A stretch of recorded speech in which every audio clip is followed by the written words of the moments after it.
لا الہ الا اللہ۔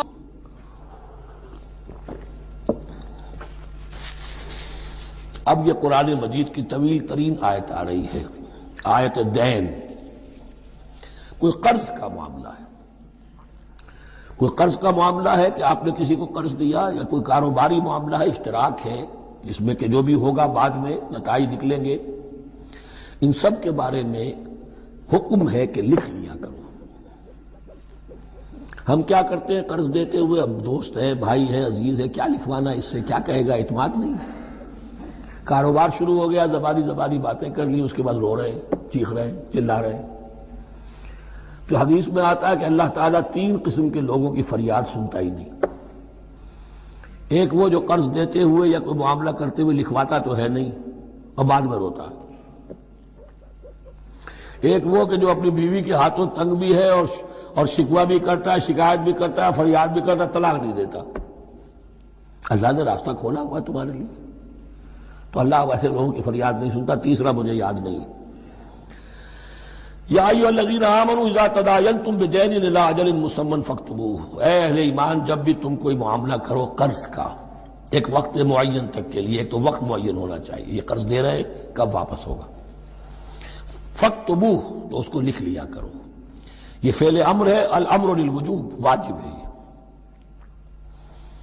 وَلْيَكْتُبْ بَيْنَكُمْ كَاتِبٌ بِالْعَدْلِ، اور چاہیے کہ کوئی لکھنے والا تمہارے مابین عدل کے ساتھ، لکھنے والا کوئی ڈنڈی نہ مار جائے، انہیں بھی چاہیے کہ وہ صحیح صحیح لکھے۔ وَلَا يَأْبَ كَاتِبٌ أَن يَكْتُبَ كَمَا عَلَّمَهُ اللَّهُ فَلْيَكْتُبْ، اور کسی بھی شخص کو جسے اللہ نے سکھایا ہوا ہے کتابت لکھنے کا کام، تو اس کو انکار نہیں کرنا چاہیے لکھنے سے۔ اللہ نے اسے یہ علم دیا ہے، اسے چاہیے کہ لکھنے، اس لیے کہ اس معاشرے میں پڑھے لکھے لوگ تو بہت کم ہوتے تھے۔ اب بھی یہ ہوتا ہے، عرائض نویس وغیرہ ہوتے ہیں، وثیقہ نویس ہوتے ہیں، پیسے دے کے ان کو جو لکھواتے ہیں، لیکن اگر کوئی وثیقہ نویس جو ہے بے ایمانی کرے اور لکھنے میں کوئی کمی کر جائے تو جو جس کے اوپر ذمہ داری ہے اسے نقصان پہنچ جائے گا۔ وَلْيَكْتُبْ بَيْنَكُمْ كَاتِبٌ بِالْعَدْلِ، اور چاہیے کہ لکھنے والا تمہارے مابین انصاف کے ساتھ لکھے۔ وَلَا يَأْبَ كَاتِبٌ أَن يَكْتُبَ كَمَا عَلَّمَهُ اللَّهُ فَلْيَكْتُبْ، اور نہ انکار کرے کوئی لکھنے والا اس سے کہ وہ لکھے جیسے اللہ نے اسے سکھایا ہے، تو لکھنا چاہیے۔ وَلْيُمْلِلِ الَّذِي عَلَيْهِ الْحَقُّ، لکھتے وقت املا وہ کرائے جس کے ذمے رقم آ رہی ہے، جس پر حق آ رہا ہے، علیہ الحق، وہ لکھوائے۔ جس کا مال ہے وہ نہ لکھوائے، جس پر ذمہ داری آ رہی ہے وہ لکھوائے، کہ میں کیا ذمہ داری لے رہا ہوں۔ وَلْيَتَّقِ اللَّهَ رَبَّهُ، اور اللہ سے ڈرتا رہے اپنے رب سے۔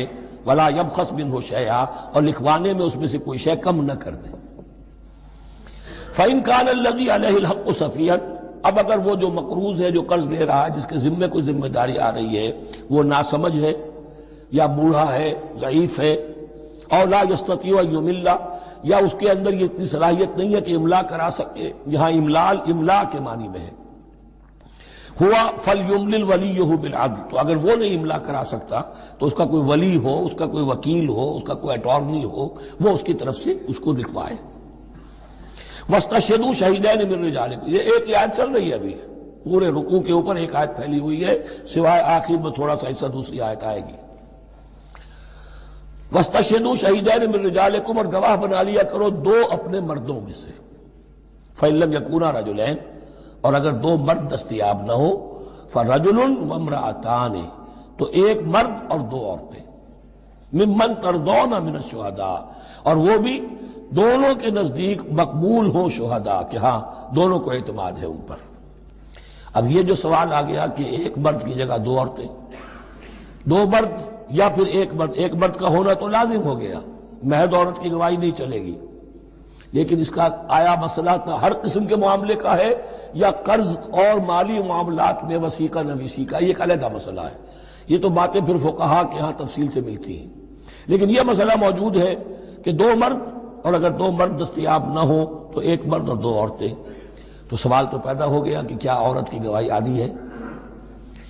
ان تضل احداہما فتذکر احداہما الاخری، مبادا ان میں سے کوئی ایک بھول جائے تو یاد کرا دے دوسری۔ عقلی سوال پیدا ہو گیا کہ اب مرد نہیں بھول سکتا؟ کیا جواب ہے اس کا؟ جواب یہ ہے کہ واقعتاً اللہ تعالیٰ نے عورت کے اندر نسیان کا مادہ زیادہ رکھا ہے.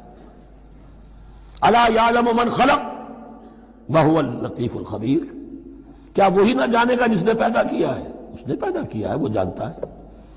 نسیان کا مادہ کیوں زیادہ رکھا یہ بھی سمجھ لیجیے، عقلی بات ہے، منطقی بات ہے. She has to play the role of number 2.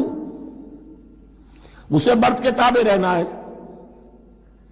جو نمبر 2 ہوتا ہے اس کے اوپر اس کے کبھی احساسات کے اوپر، کبھی جذبات کے اوپر کوئی نہ کوئی کوفت، کوئی قدورت آتی ہے. اور اس میں اللہ تعالیٰ نے ان کا سیفٹی والو رکھا ہوا، بھول جانا.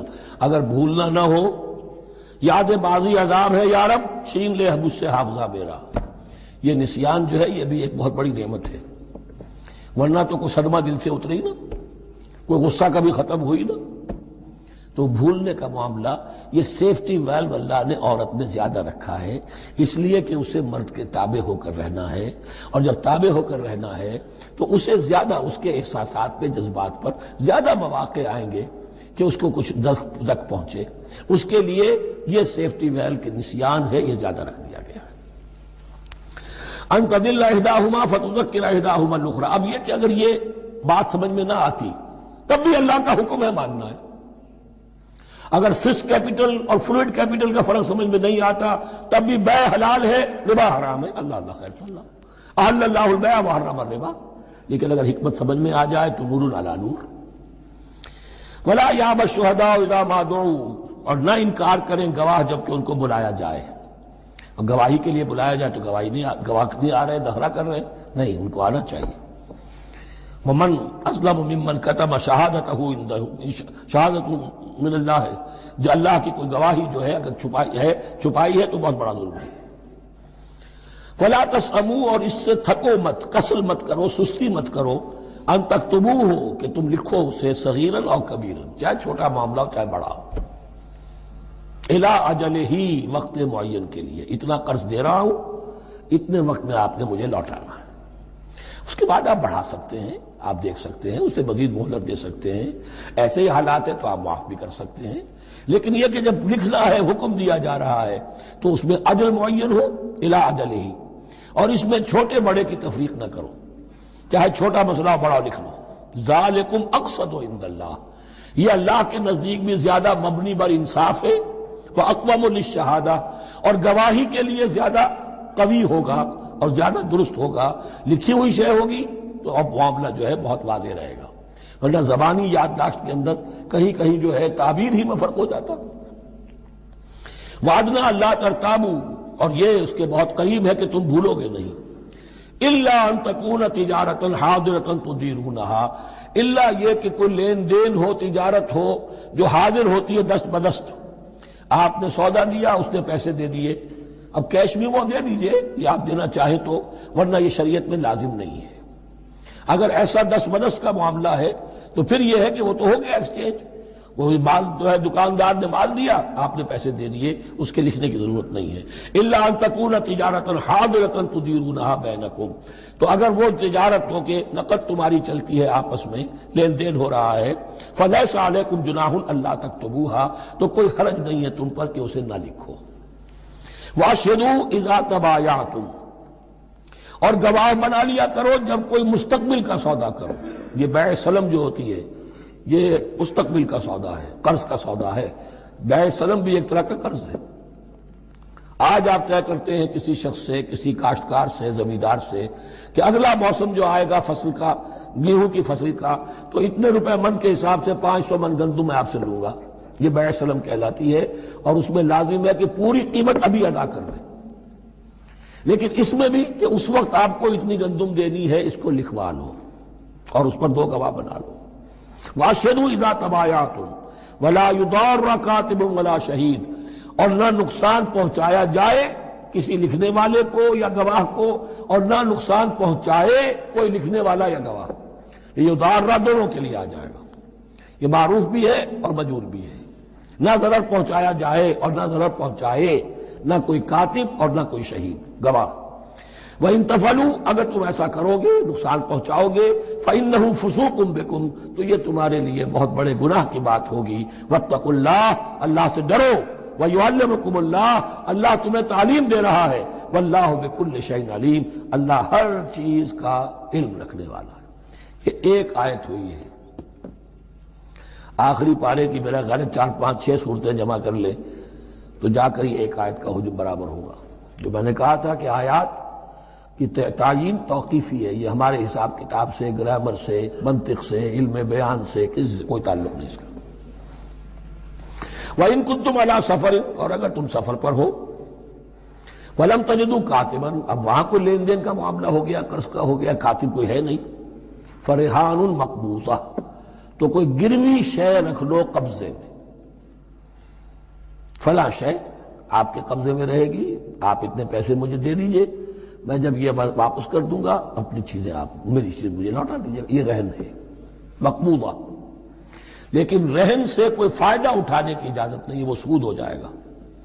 اگر مکان رہن رکھا گیا ہے قبضہ تو ہوگا اس کا، لیکن یہ کہ وہ اس کا کرایہ نہیں دے سکتا، کرایہ مالک ہو جائے گا، اس سے کوئی استفادہ نہیں کر سکتا اس مال سے۔ رہان مقبوضہ، فَإِنْ أَمِنَ بَعْضُكُمْ بَعْضًا، پھر اگر کوئی شخص اب اطمینان کرتا ہے اور اعتبار کرتا ہے تم میں سے بعض کسی بعض کا، فَلْيُؤَدِّ الَّذِي اؤْتُمِنَ أَمَانَتَهُ، تو اب چاہیے اس شخص کو کہ جس کے اوپر یہ امانت آئی ہے، اگرچہ اس کے پاس رہن دینے کو کچھ نہیں تھا، یا یہ کہ دوسرے بھائی نے اس پر اعتماد کیا اور اس کی وجہ سے کوئی شے رہن نہیں لی، تو اب اس سے کوئی غلط فائدہ نہ اٹھائے، وہ گویا کہ اس کے پاس جو اس نے قرض لیا امانت ہے، اس کے پاس وہ امین بنایا گیا ہے۔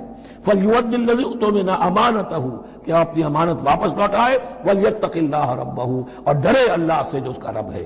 وَلَا تَكْتُمُوا الشَّهَادَةَ، اور دیکھو گواہی کو چھپایا نہ کرو، وَمَنْ يَكْتُمْهَا فَإِنَّهُ آثِمٌ قَلْبُهُ، اور جو کوئی گواہی کو چھپائے گا تو اس کا دل گناہ میں مبتلا ہو جائے گا، دل داغدار ہو گیا تو رہ کیا گیا۔ واللہ بما تعملون علیم، اور جو کچھ تم کر رہے ہو اللہ اسے جانتا ہے۔ لا